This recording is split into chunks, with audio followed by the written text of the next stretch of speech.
By dawn on November 21st, 2006, 3 armed men had left their homes along a fog-choked marsh road in western Sussex County, Delaware. By sunrise, 12 people were dead. They were not drug traffickers, they were not cartel, they were not strangers drifting in from somewhere else. They were hunters, electricians, laborers, retirees, men who believed they had parked legally and followed a marsh trail used for decades. The air that morning was wet and metallic. Fog rolled low over the reeds, thick enough to dull sound and swallow distance. A diesel pickup idled too long near a tree line. Shotgun shells lay half buried in frost. On a porch rail nearby, a ceramic coffee mug still steamed where someone had set it down and never returned.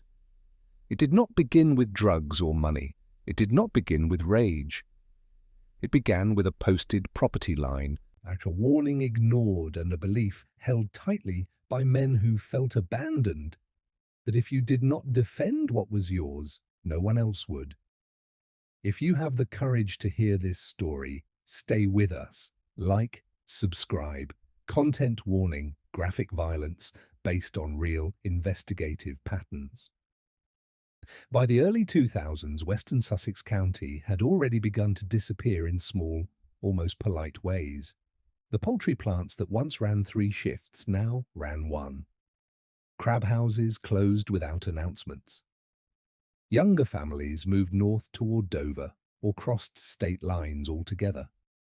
What remained were trailers set back from county roads, ranch houses built in the 1970s, and men whose bodies gave out before their pride did. Sheriff Michael Redden, elected in 2002, would later describe his department's nightly coverage in blunt terms.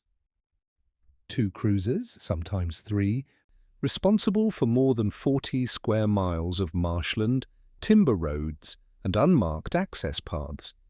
Response times were measured in geography, not urgency. In court depositions, Redden acknowledged what locals already knew. We couldn't be everywhere. People understood that. On Delaware Route 24, just past a bend where fog collected thickest, sat the Callahan property. 47 acres of mixed marsh and scrub pine, inherited piecemeal through generations, never fully surveyed, boundaries marked by old wire fencing and weather-bleached signs. The land had been in the family since 1947, passed from Raymond's grandfather to his father, then to Ray himself in 1989 when the old man's heart gave out during crabbing season.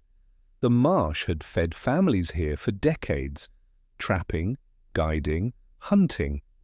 But by 2006 it mostly fed memory and resentment. While the county courthouse processed paperwork at a measured pace, the land remembered ownership long after the paperwork stopped mattering. Property taxes came regularly, county services did not. The Callahan place sat at the end of a gravel road that turned to mud in winter. A single-story ranch with vinyl siding that had faded from white to grey. A detached garage where Ray kept his tools.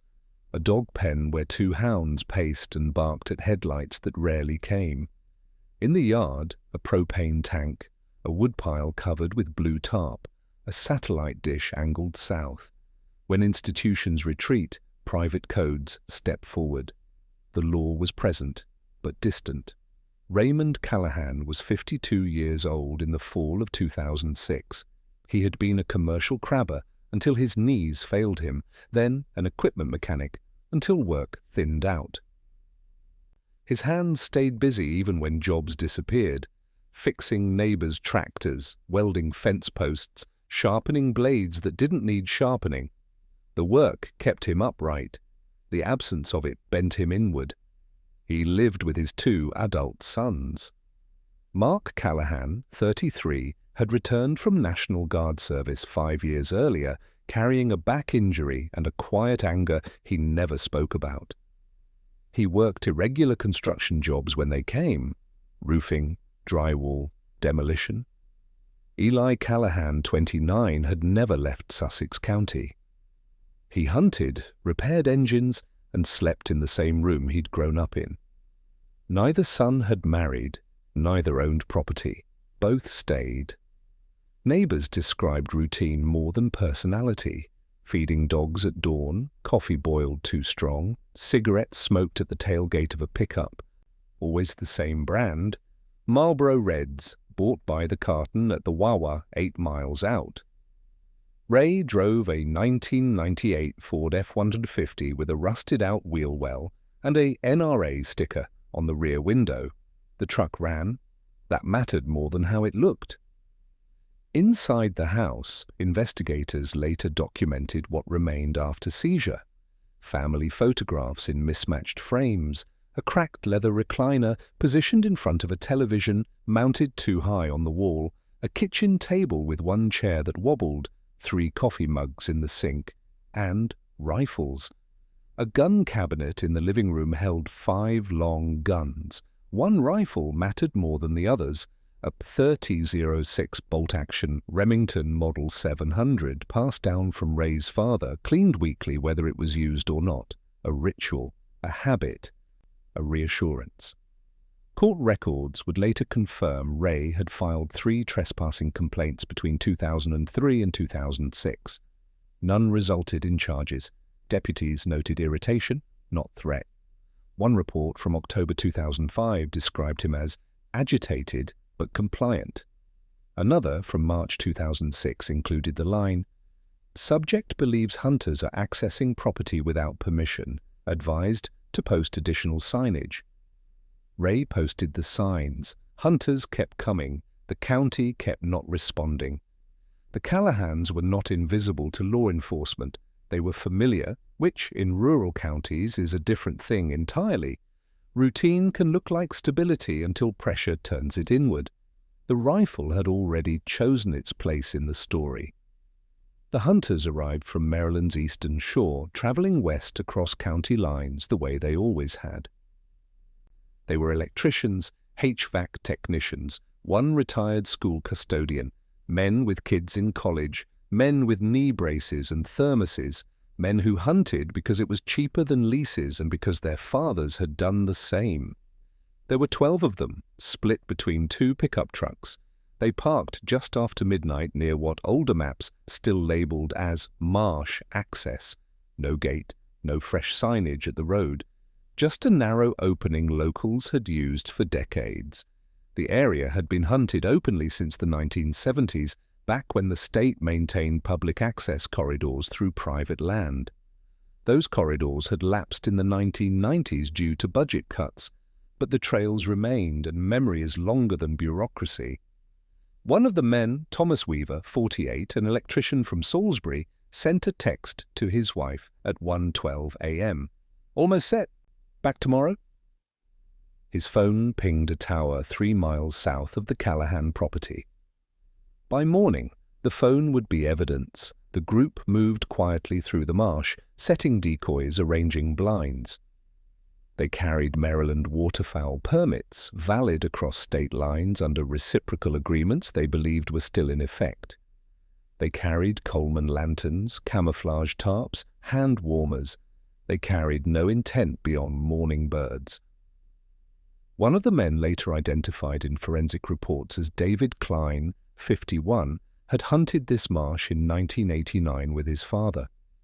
He remembered the trail, he remembered the open water, he remembered no fences, no conflict, no warning.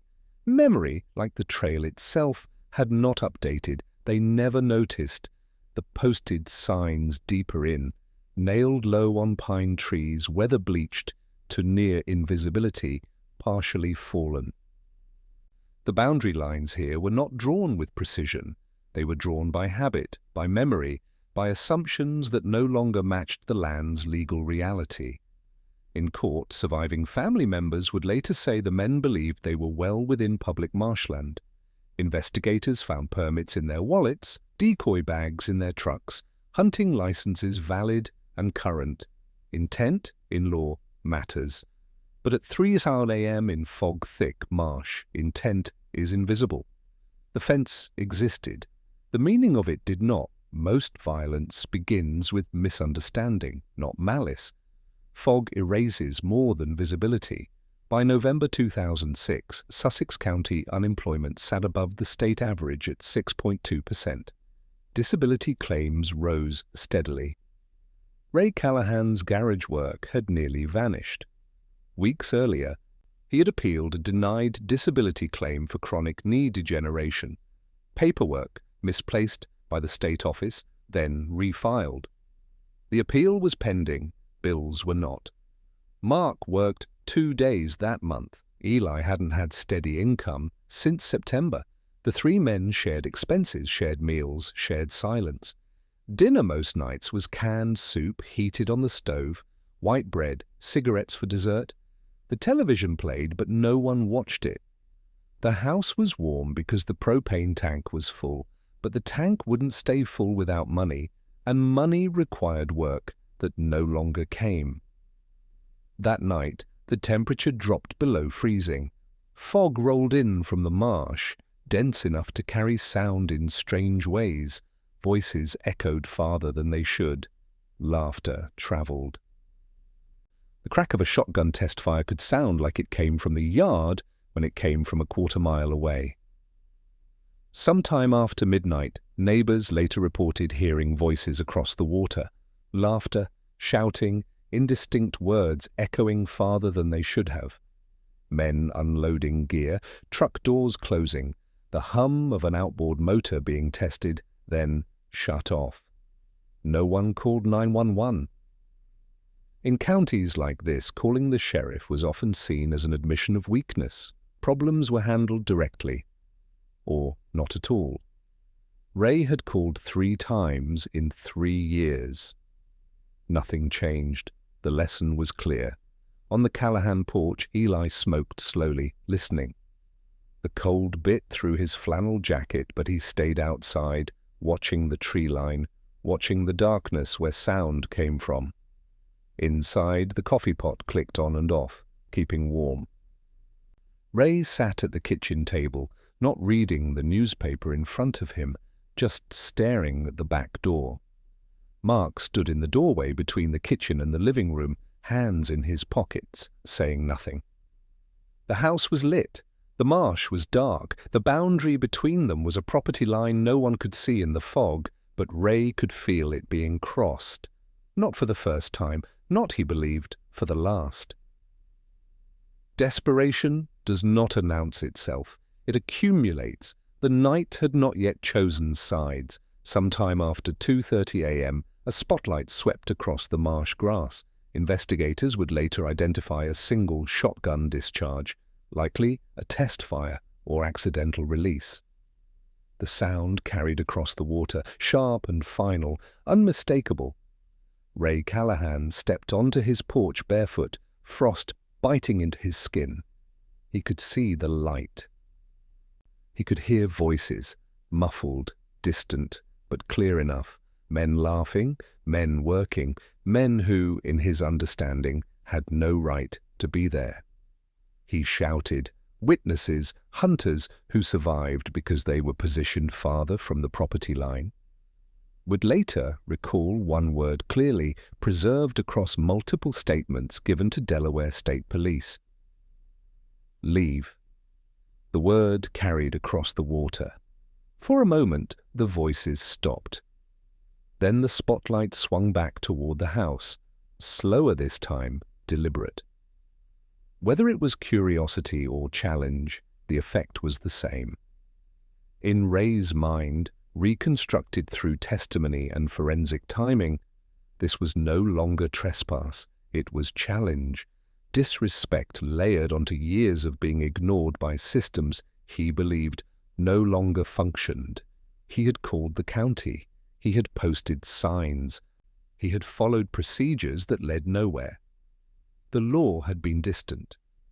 Now strangers with lights were close. Court-appointed psychologists would later describe Ray's mindset as consistent with siege mentality common in rural property disputes, a man who believed he had exhausted institutional remedies, a man who believed the only authority left was his own. He did not go back inside to call 911, he went back inside to wake his sons. Mark was already awake. Eli was pulling on boots.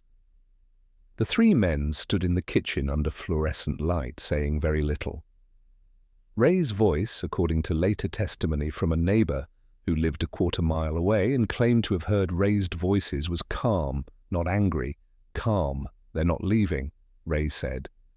This was not a misunderstanding to him. It was humiliation, men ignoring his warning, men dismissing his boundary, men demonstrating, in his view, that his authority over his own land meant nothing. In that moment, something shifted, not rage, calculation. Codes collapse when warnings are dismissed. Pride does not negotiate. Mark Callahan had learned discipline in uniform. He had learned obedience. He had also learned that authority was conditional, present when useful, absent when inconvenient. His service record, later obtained by investigators, showed an honorable discharge in 2001 after 6 years in the Delaware National Guard, with 2 deployments for hurricane relief and 1 classified as training exercises, undisclosed location. He had returned with a back injury documented in VA records and a settlement claim that paid out $8,400 over 2 years. The injury was real, the anger was harder to document. Friends from his guard unit described him as quiet, reliable, kept to himself. Co-workers from construction jobs described him as didn't talk much, showed up on time when there was work. Eli, by contrast, had learned loyalty to place. He had never lived anywhere else, never wanted to. The land was not an asset to him, it was identity. When people asked what he did, he said, "I live here." That was enough. He knew every trail, every blind, every tree line. He knew where the water rose in spring and where it pooled in winter. He knew the property better than any surveyor ever would. Across the marsh, the hunters laughed and passed coffee thermoses. One adjusted a decoy line, another checked his watch. 2:47 a.m. Another unwrapped a granola bar. They spoke in low voices about previous seasons, about who had aged out of dawn hunts, about whose knees couldn't take the cold anymore. Normal conversation. Routine anticipation. Thomas Weaver checked his phone one last time before tucking it into a waterproof bag. No signal this deep in the marsh. His last text, still unsent in the outbox, read, "Set up good. See you for lunch." 2 groups of men stood less than 300 yards apart, sharing the same cold, the same fog, the same expectation of morning, and completely different understandings of what was at stake. Later, in court testimony, one hunter's brother would say they thought it was just another spot. Later, Ray would say nothing at all. Shared hardship does not guarantee shared rules. The moment of decision was approaching. Between 3:04 and 3:11 a.m., the Callahans armed themselves, not hurriedly, not in panic, methodically. The .30-06 rifle was retrieved from its rack in the living room gun cabinet. Ray worked the bolt, checked the chamber, loaded 5 rounds from a box kept in the cabinet's lower drawer. The ammunition was Winchester .30-06 Springfield 150-grain soft point, purchased in 2004 and stored in a climate-controlled cabinet. Each round was seated with care. 2 12-gauge shotguns were loaded with shells, counted carefully. Mark took his Remington 870, a pump-action he'd owned since he was 16. Eli took a Mossberg 500 his father had given him 3 Christmases ago, both loaded with .00 buckshot, 9 pellets per shell, enough to drop a deer at 40 yards, more than enough for closer work. Ammunition was selected, not grabbed. Movements were calm. In the kitchen, Ray poured the last of the coffee into a thermos, screwed the lid tight, set it on the counter. He would not drink it. But the routine mattered. A neighbor, Dorothy Simmons, who lived in a trailer a quarter-mile east, would later tell investigators she heard a truck door close softly. No yelling, no chaos, no raised voices, just the muted thump of metal on metal, careful and quiet. She checked her clock. 3:09 a.m., she went back to sleep. Ray Callahan lit a cigarette and finished it down to the filter before extinguishing it against the porch rail, where dozens of similar burns had already scarred the wood. He looked out across the marsh. Fog had thickened. The spotlight was no longer visible, but he knew where the men were. He had watched them arrive. He had heard them settle in. Mark and Eli stood by the truck, waiting. The engine was not running. The headlights were off. The three men moved with the patience of people who had made a decision and no longer needed to discuss it. In his mind, this was still defense. Defense of property, defense of boundary, defense of the principle that a man's land was his own, and if the county wouldn't enforce that, he would. Violence often feels calm to those initiating it. The marsh went quiet. Fog reduced visibility to less than 30 yards. Moisture hung in the air, thick enough to taste, metallic, organic, cold. The Callahan pickup moved without headlights along a service path only locals knew, tires crunching lightly over frozen gravel and dead reeds. The engine idled low, barely audible over the ambient hum of marsh wind. The men spoke little. There was nothing left to say. Ray drove. Mark sat in the passenger seat, shotgun across his lap. Eli rode in the bed, crouched low, rifle braced against the truck's side panel. The route they took was not direct. It followed the property's western edge, then looped south through a timber access road before approaching the marsh from an angle that kept them downwind and out of sight. At 3:04 a.m., they stopped the truck 200 yards from where the hunters had set up. The engine was cut. Doors opened slowly, hinges creaking in the cold. Boots touched gravel with care. The first shot came from the tree line at 3:06 a.m. Thomas Weaver dropped instantly, struck center mass by a .30-06 round that entered through his upper back and exited below his sternum. He collapsed forward into shallow water, dead before his face broke the surface. Others froze, confusion arriving a half-second before fear. Someone shouted, "Hey!" Another voice yelled, "What the hell?" A third man dove for cover behind a fallen log, hands empty, unarmed, trying to process what was happening. Shouts followed, then silence, then another shot. David Klein, 51, took a round through his left shoulder that spun him sideways into the reeds. He tried to crawl. A second shot, this one from a 12-gauge at closer range, caught him in the back of the head. Investigators later determined the first 3 kills occurred within 20 seconds. Ballistics analysis confirmed 1 rifle, 2 shotguns, coordinated fire. The Callahans did not shoot wildly. They fired, assessed, moved, fired again. Forensic mapping placed the shooters in a triangulated formation, Ray at the tree line with the rifle, Mark advancing from the south with his shotgun, Eli circling east to cut off retreat. This was not random violence. It was executed with the rhythm of men who hunted together, who understood fields of fire, who moved through darkness without needing to speak. Shock is the most lethal moment. The night had crossed a line it could not uncross. Each death unfolded differently. Some men ran, some froze, some begged. None survived. One man, later identified through dental records as Gregory Harris, 43, ran east into deeper marsh water, heavy neoprene waders filling fast. Witness reconstruction, based on boot prints and body positioning, suggested he tried to stand, slipped, tried again, then collapsed, face down, as water entered his waders and dragged him under. Whether he drowned or bled out from the shotgun wound in his lower back, investigators could not conclusively determine. The autopsy listed cause of death as gunshot trauma with contributory drowning. Another man, James Booker, 56, raised empty hands and shouted, "Hey, hey, we're leaving!" before being shot through the right shoulder by a rifle round.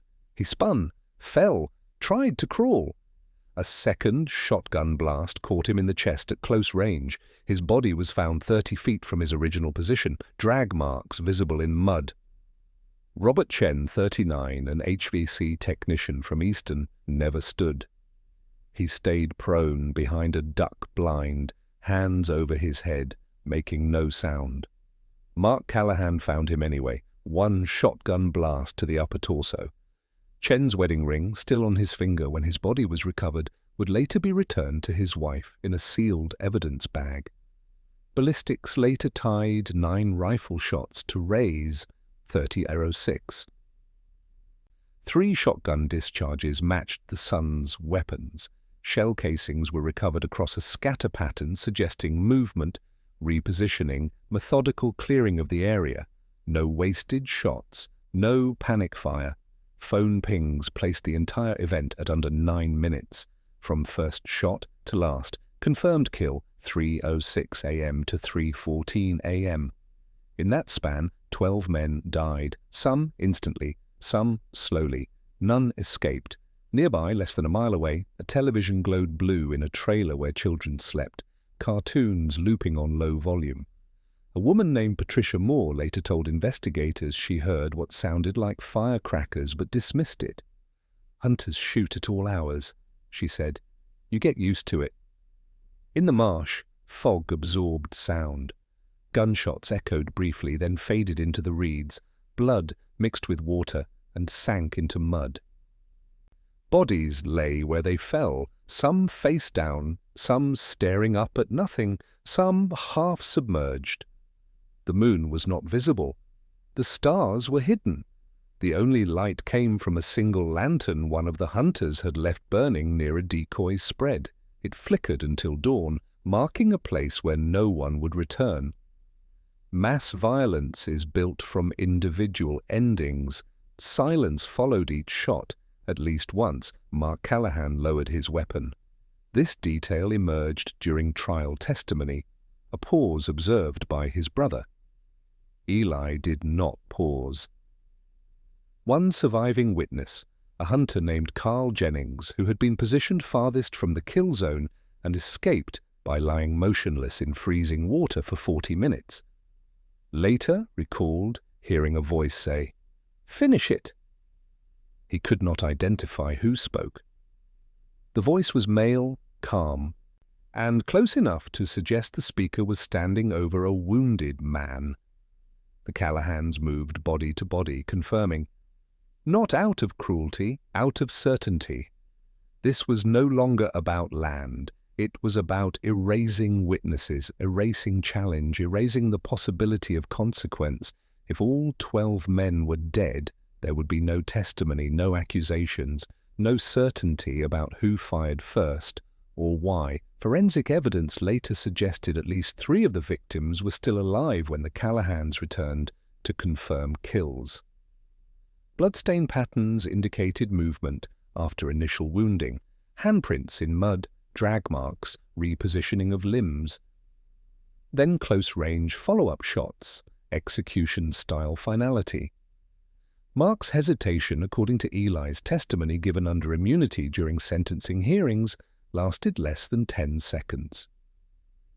He stood over a man whose name he would never know, shotgun raised, finger on the trigger. The man was breathing, choking, trying to speak. He looked at me, Mark would later tell a court-appointed psychologist. He said nothing else about that moment. Eli stepped in. One shotgun blast. The breathing stopped. Later, forensic psychologists would describe this phase as commitment reinforcement, the moment when participants in group violence solidify shared culpability. Once all 3 men had fired fatal shots, retreat became impossible. Confession became mutual destruction. Silence became survival. At 3:17 a.m., the last confirmed shot was fired. A rifle round into the chest of a man already dead, insurance against uncertainty. Ray Callahan worked the bolt, ejected the spent casing, and did not reload. The marsh went silent, fog drifted. Water lapped against reeds. Somewhere in the darkness, a night heron called once, then stopped. The three men stood among bodies, breathing hard, saying nothing. They did not speak of what came next. They simply moved. Ray picked up spent shell casings with gloved hands. Mark retrieved two that had landed in shallow water. Eli walked the perimeter one last time, checking. Then they returned to the truck, loaded their weapons into the cab, and drove back the way they came. Slowly. Headlights still off. Engine quiet. The service road returned them to the house in under 4 minutes. The moment restraint fails defines the crime. Dawn was thinning the fog. By 4:02 a.m., the truck was moving again, heading back toward the house. The drive took 3 minutes. No words were exchanged. The radio stayed off. Weapons were wiped with oil rags kept in the cab, not in haste, but with familiarity. Mark ran a cloth down the barrel of his shotgun, checking for residue.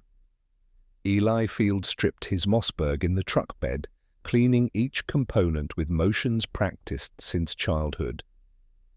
Ray set his .30-06 across his lap and wiped the stock, the barrel, the bolt. Fingerprints erased, evidence minimized. At the house, Ray washed his hands at the outdoor spigot, water running pink into the gravel.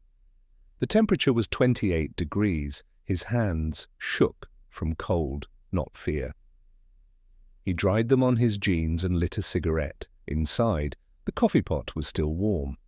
Mark poured a cup, drank half, poured it down the sink. Eli sat at the kitchen table, staring at nothing. Ray walked through the house, turning off lights, one room at a time, until only the kitchen remained lit. The rifles went back in the gun cabinet. The ammunition box was returned to its drawer. Shell casings collected from the marsh were placed in a plastic bag, which Ray carried outside and buried beneath the woodpile. He tamped the dirt flat and covered it with split oak. At 4:47 a.m., the three men sat in the living room. The television was on, volume low. A local news broadcast ran footage of a car accident on Route 1. None of them watched. Eli spoke first. "What happens now?" Ray said. "We wait." Mark said nothing. In the marsh, bodies cooled in darkness. Blood settled. Water continued its slow movement through reeds. Evidence accumulated in silence. Shell casings missed in the dark. Boot prints preserved in mud. Phone signals logged by distant towers. Ballistic trajectories waiting to be mapped. The Callahans did not flee. They did not pack. They did not destroy the rifles that would later convict them. They sat in their living room and waited for dawn, and when dawn came, they fed the dogs, made fresh coffee, and continued waiting. Ray would later tell investigators, "I knew they'd come." When asked why he didn't run, he said, "Where would I go?" At 6:40 a.m., a Delaware wildlife officer conducting a routine marsh patrol discovered the first body. By 7:15 a.m., Delaware State Police had arrived. By 8 a.m., the FBI had been notified. By 9:30 a.m., Ray Callahan was in custody. He did not resist. He did not speak. He sat in the back of a patrol car and watched his house disappear behind him. Returning home does not return the man. Discovery was inevitable. A wildlife officer discovered the first body shortly after 6:40 a.m., November 20th, 2006. The officer, whose name was withheld from public records, radioed for backup at 6:43 a.m. His voice, preserved in dispatch recordings, was steady but tight. "I've got a body in the marsh off Route 24. Gunshot wound. Need state police and medical examiner." The count kept rising. By 7 a.m., 3 bodies. By 7:30 a.m., 7. By 8:15 a.m., 12.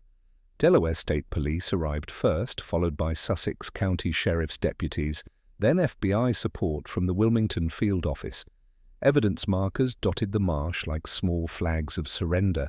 Yellow plastic numbered tags driven into mud beside shell casings. blood pools, drag marks, bodies. Forensic teams worked in waders, photographing, measuring, documenting. The marsh had preserved much. Fog had delayed decomposition. Cold had slowed blood coagulation. Footprints remained visible in frozen mud. Shell casings lay where they had fallen, brass glinting in early light. At 9:17 a.m., Delaware State Police knocked on the door of the Callahan house. Ray answered. He was arrested without incident. Mark and Eli were taken into custody minutes later. All three were transported separately to the state police barracks in Georgetown. In interrogation, Ray Callahan was read his Miranda rights and asked if he understood them. He said yes. He was asked if he wished to speak with an attorney. He said no. He was asked what happened in the marsh. He leaned back in his chair, folded his arms, and said, "They were warned." He said nothing else for the remainder of the interrogation. Mark and Eli, questioned separately, invoked their right to remain silent immediately. No confessions were given. None were needed. Ballistics matched the recovered shell casings to the Callahan weapons.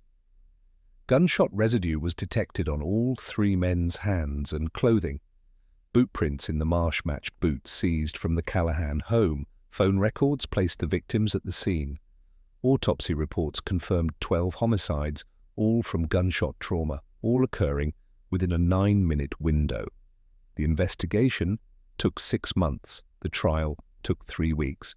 In April 2009, Raymond Callahan was convicted of 12 counts of first-degree murder. Mark Callahan was convicted of 8 counts. Eli Callahan was convicted of 7 counts. All three received life sentences without possibility of parole. Appeals were filed and denied in 2011, 2013, and 2016. The Delaware Supreme Court upheld all convictions. The Callahans remain incarcerated in separate facilities. The families of the victims attended every day of the trial. Some wept, some sat in silence. One widow testified that her husband had texted her at 1:12 a.m. saying he'd be home by noon. He never came home. Justification survives longer than denial. The court would decide, but not heal. Trials concluded in April 2009, life sentences, appeals denied. The Callahan property was seized under civil forfeiture laws and auctioned by the state in 2010. No one bid. The property reverted to the county, which declared it surplus land and removed it from active management. The house was not demolished, it was simply abandoned. By 2012, the roof had collapsed. By 2015, the walls were buckling. By 2018, only the foundation and part of the garage remained visible, overtaken by marsh grass and scrub pine. The posted signs rotted and fell. The fence rusted and leaned. The marsh reclaimed the access road, turning gravel back to mud, then to wetland. Years later, children of the victims reported recurring dreams of fog and birds lifting suddenly. Therapy helped some. Time helped none. Thomas Weaver's daughter, interviewed by a local newspaper in 2016, said, "I still can't hear gunshots without freezing, even fireworks, even a car backfiring." Robert Chen's widow moved to California and never returned to Maryland. James Booker's son joined the military and requested deployment overseas. Gregory Harris's brother stopped hunting entirely and sold all his father's rifles at a gun buyback program in 2011. The 12 victims left behind 18 children, 9 widows, 4 widowers, and 37 grandchildren. In total, more than 70 people lost fathers, husbands, brothers, or sons that morning. Memorial services were held in Maryland and Delaware. A small stone monument was erected near the marsh access point in 2008, bearing the names of the 12 men and a single line, taken November 20, 2006. The Callahans wrote no letters, gave no interviews, expressed no remorse. In 2014, a documentary filmmaker requested interviews with all 3 men. All declined. In 2017, a true crime podcast reached out to family members of the Callahans. None responded. The house collapsed inward, frame by frame, season by season.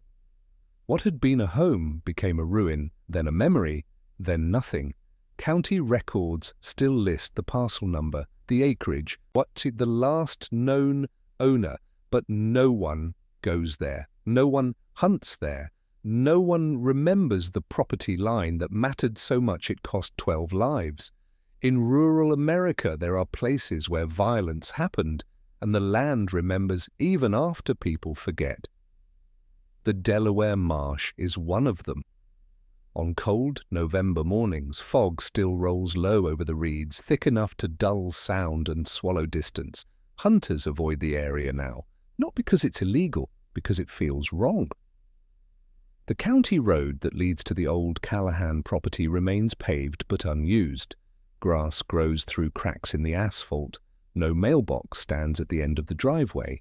No lights burn in the windows. When survival becomes identity, mercy becomes optional. The camera returns to the marsh at dawn. No crime scene tape, no evidence markers, only reeds bending in wind, water reflecting grey sky, silence that feels heavier than it should. A rusted fence leans where 12 men once stood, separating what was theirs from what was claimed. The posts have rotted, the wire sags. The boundary it marked no longer matters, but the fence remains. The county road is empty now, and stays that way.